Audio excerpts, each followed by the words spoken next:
Elle se tient bien entendu aux côtés de la France, de ses autorités et des Français dans ce qui est un acte terrible.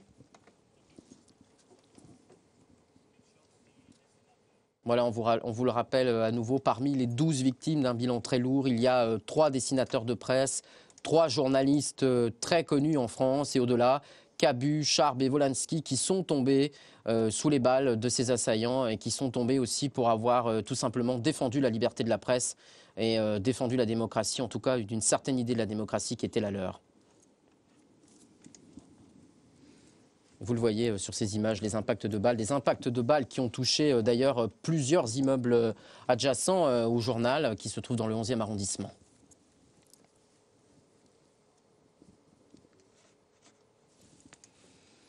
Voilà, si vous nous rejoignez sur Euronews, il est presque 14 h, l'heure de faire un point sur l'actualité qui domine tragiquement cette actualité de ce mercredi 7 janvier 2015.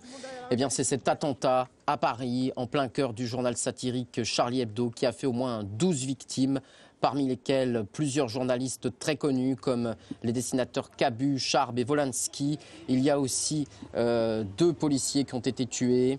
Olivier Peggy, mon collègue, vous a fait vivre le début de ces événements tragiques. François Hollande s'est rendu sur place immédiatement pour, bien entendu, venir témoigner de l'hommage de la nation française aux personnes innocentes qui ont été tuées ce matin.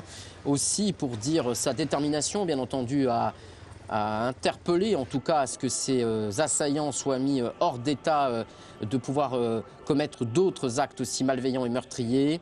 Un conseil de sécurité se tient actuellement, un cabinet de sécurité se tient actuellement à l'Élysée sous son haut patronage, en présence bien entendu des plus hautes autorités françaises. Le niveau alerte attentat a été relevé à son niveau maximum en région parisienne et à Paris, c'est-à-dire qu'il y a une menace imminente d'attentat. La capitale française, qui n'avait pas connu de pareils actes terroristes, c'est en tout cas ce qu'a dit tout à l'heure François Hollande en se rendant dans les locaux du journal. Eh bien, il y a quasiment 20 ans, c'était une vague d'attentats en juin et juillet 95 dans le métro, notamment à Paris du côté de la station Saint-Michel. Et vous le voyez sur ces images, ces impacts de balles, car les assaillants sont arrivés très armés, très organisés. Tout a été très vite, tout a été orchestré. Et également, leur sortie a été orchestrée puisqu'ils sont partis dans un véhicule qui apparemment a été retrouvé du côté du nord de Paris et ils auraient emprunté un autre véhicule. Les forces de l'ordre, vous l'imaginez bien entendu, sont à leur poursuite.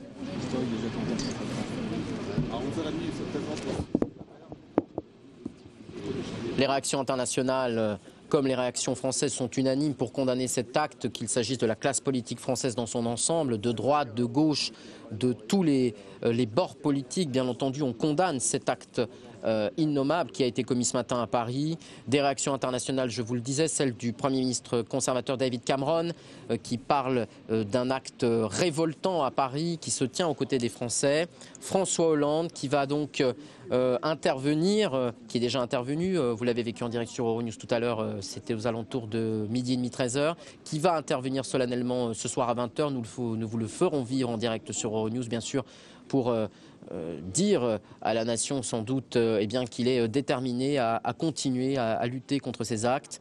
Et François Hollande qui reçoit de par le monde, bien entendu, des actes, des messages de soutien, qu'il s'agisse d'Angela Merkel, la chancelière allemande, qui condamne un attentat abominable, de la Maison-Blanche qui condamne elle aussi cet acte, qui vient de frapper non seulement la presse française avec 12 victimes, dont plusieurs journalistes célèbres, mais aussi les forces de l'ordre françaises. Et c'est tout simplement la France qui est touchée en son sein, en sa démocratie et dans ce qu'elle peut justement défendre de par le monde.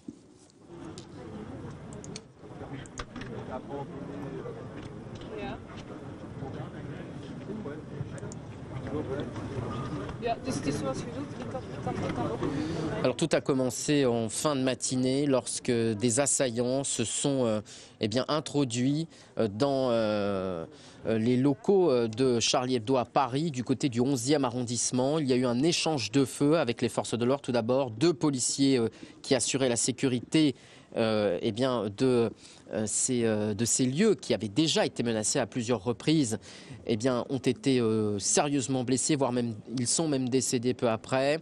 Les hommes qui ont attaqué Charlie Hebdo étaient lourdement armés, d'après des témoins, une Kalachnikov, un lance-roquette. Vous avez peut-être tout à l'heure, si vous étiez déjà avec nous, pu voir les images vidéo amateurs tournées par nos confrères journalistes qui s'étaient réfugiés sur le toit de leur organe de presse, et où on entendait distinctement non seulement les impacts de balles, les tirs de la fusillade, mais aussi des cris apparemment Allah Akbar, auraient dit certains des assaillants. Il y a à l'heure actuelle donc 12 victimes au moins, dont plusieurs journalistes connus, Cabu, Charb et aussi Volansky. Il y a aussi 2 policiers qui ont été tués. Tous les blessés n'ont pas encore été acheminés dans les hôpitaux. Une quarantaine de personnes ont été mises à l'abri. C'est en tout cas ce que disait tout à l'heure François Hollande quand il s'est rendu sur place. Le quartier a été bouclé. Un périmètre de sécurité important, bien entendu, a été mis en place. Et à la suite de cet acte, eh bien, de cet acte très grave et très meurtrier, immédiatement, les autorités françaises ont décidé de relever le niveau alerte au maximum à Paris et en Île-de-France.